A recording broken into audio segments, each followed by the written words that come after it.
провода, ток по рукам, телефон на все голоса говорит пока. Пора.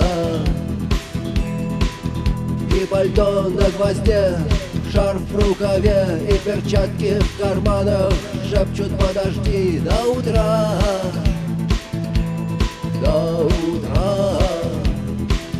Но странный стук зовет дорогу. Может, сердце, может, стук в дверь. И когда я обернусь на пороге, я скажу одно лишь слово: верь.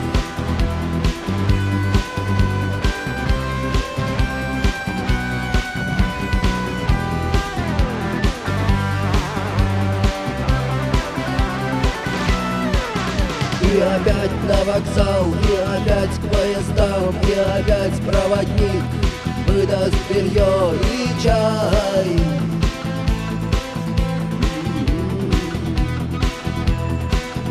И опять не усну, и опять сквозь грохот колес мне послышится слово: прощай. Но странный стук зовет дорогу.